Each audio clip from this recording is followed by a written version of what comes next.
Have you ever walked into a hotel and thought, what goes on behind the scenes? Who makes sure your room is so perfect? And how do they handle operations, team culture, and demanding guests all at once? What if I told you managing a hotel is like managing 5 businesses under one roof? Today's guest didn't just imagine that, but he built it. Sai Teja, the co-founder of De Consulate. He turned a single property into a brand that stands for service, systems, and smart leadership. From managing chaos to creating calm, his story is full of insights that every business student should hear. Hi everyone, this is Isha. Welcome to the Mavericks mic. Thank you so much, Sai, for joining us. Thank you, Isha. Thank you so much for having me. I'm very glad to be here.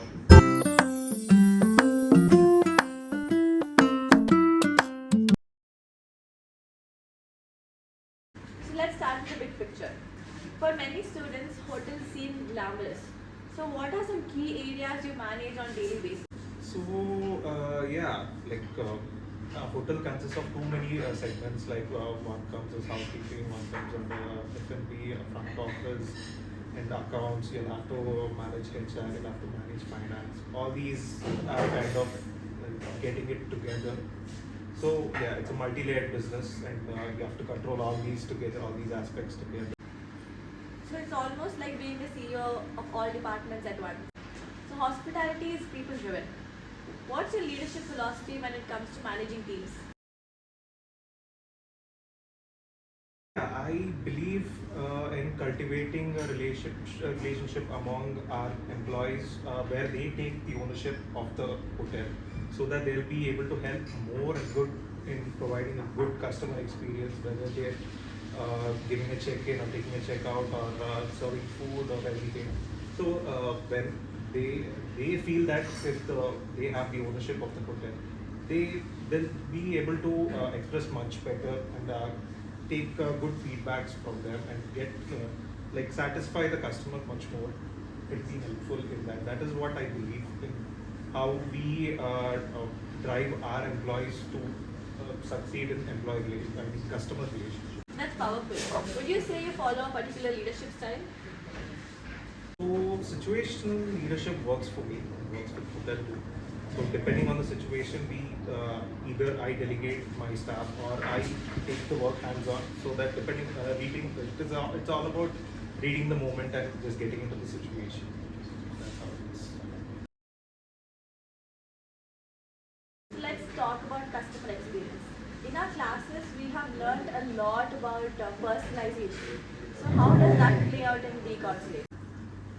So I think since you're a BBA student, you have been taught a lot about customer management, and yeah, that's how it works in real life too. So it basically depends on a mix of storytelling and SOPs, and that is what we train our employees to work as well. How does a guest like and think like a guest? So that is how we train our employees to work. So personalization is a key differentiator which differs from guest to guest. So we tell our employees to take remarks or anything which guest says just to help their experience better. So that differs a lot from guest to guest, and we try to give them a good experience while they're staying at the hotel. That is how. Let's shift gears to the mindset behind building something from scratch. What does entrepreneurship mean to you? So it's all about creating value. Entrepreneurship for me is trying to solve a real world problem, and generally people think it's all about just the big idea, but it's only about small improvements every day which you take. That's relatable. That's relatable. So what's the one trait you think aspiring entrepreneurs should develop according to you? So the one trait maybe you can consider as resilience. Otherwise, it'll be very difficult for you to progress or you'll break. You'll have to be disciplined to show up every day to show up to the property and help your team and thriving in their progress. So that is what I think resilience should be the trait that someone has to have. So hospitality is becoming more digital nowadays. So how important is digital presence for De Consulate today? So digital presence is most important in any industry currently. So what does digital presence how does it play a key role in your industry, like hospitality industry? So yeah, online presence is a key factor in any hospitality business because for a customer, online is the only way to engage with us. Like for example, you can take all we are on all OTA platforms like MakeMyTrip, Booking.com, Goibibo, Agoda, and all. And all these website reviews and past customer experiences help us a lot with their pictures and their shared reviews. Help us the customer to choose us much more than any other property is what I feel. But yeah, customer based on online reviews and all, only the customer will definitely choose your property. So that is where the online presence should be there. Online presence for hospitality has to be there, and it has to be good. So the reviews are actually taken into consideration, even the bad ones? Yes, obviously, even the bad ones are taken into consideration.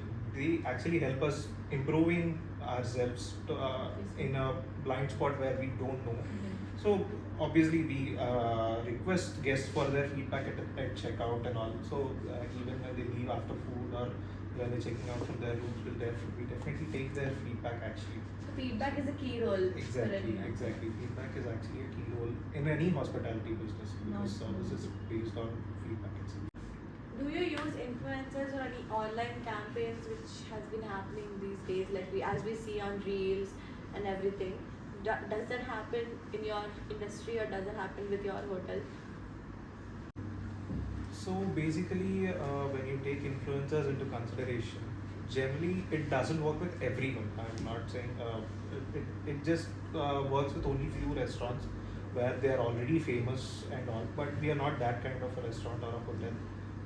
What we try out other campaigns is like we try to promote ourselves in Swiggy or Zomato, where actually a customer who wants to go eat or stay goes into Swiggy. If a person wants to eat or something, they'll just go into Swiggy or Zomato.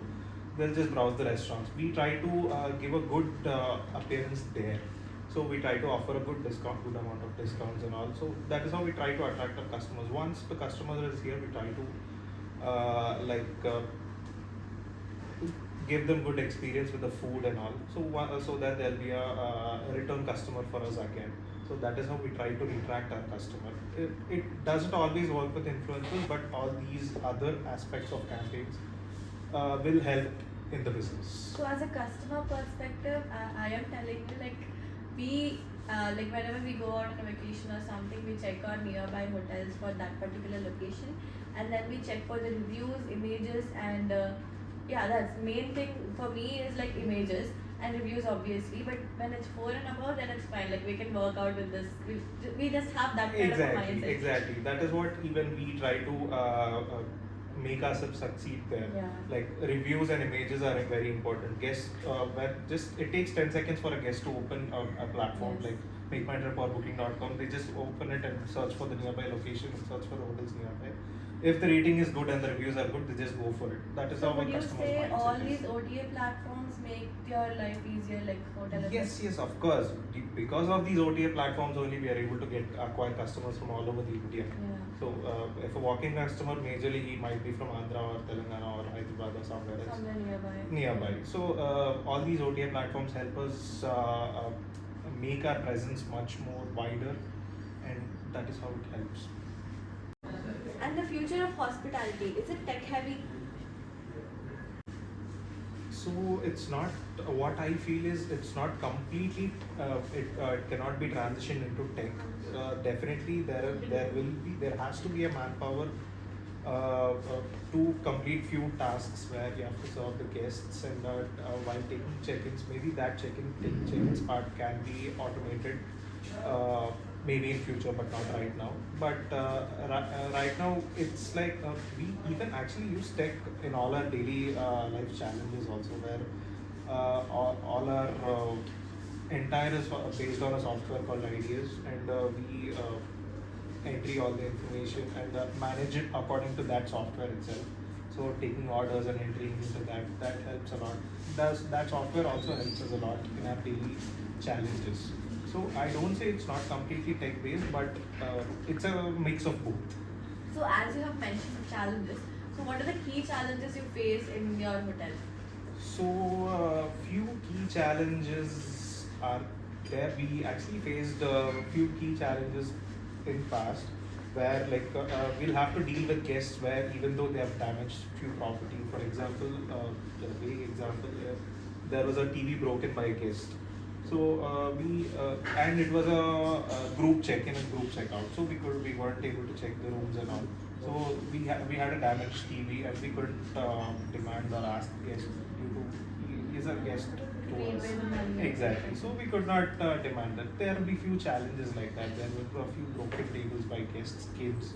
So those cannot be questioned. Sometimes these are the kind of challenges we face sometimes. It won't be. I'm not saying that it will happen on a daily basis, but in a period of 6 months or 1 year, you will have to face these challenges with guests. So these kind of challenges. But that is so unfair. Like usually, how would you bring a TV and just move on, like not sleeping at all? But yeah, that is how guest is. Sometimes it's. I'm not saying it's like a 99 is to 1 in 100 customers. And if you take 100 customers into consideration, one customer will be like that, and 99 will be fine. But you'll have to deal with that in one day. That's golden. I think we often forget about the basics like listening well or showing up on time. These are all also the traits of leadership. Exactly. Your attitude is actually the brand even before your resume. So it's all about taking leadership even before you're given a title. If you're starting a business, there'll be multiple teams to handle, multiple people to handle, multiple vendors to handle. Whatever business you choose in, it's not always like college life in real world. So you'll have to deal with multiple people, multiple challenges you face. So initially you just need to learn basics of whatever the field you want to enter. Then you'll always learn day by day. It's a learning journey itself. It's not all like you know everything right out of the college. It is actually a day one of your life where you start learning how the real world is. So just stepping into it is the first step you'll actually take when you're starting a business or getting into anything. Right, that has been packed with real world insight. Thank you so much for having with us today. I'm sure everyone watching this episode is walking away even smarter and inspired. Thank you so much, Isha. Thank you so much for having me first of all. And it's been a great experience of the questions, and I wish great success to you and your team. To all our mavericks turning in, whether you're heading into hospitality, startups, or corporates, remember, leadership is the only key role for your life, career, and everywhere you go. This is Isha from Mavericks Mind. Thank you so much for joining us. Until next time, stay driven, stay curious.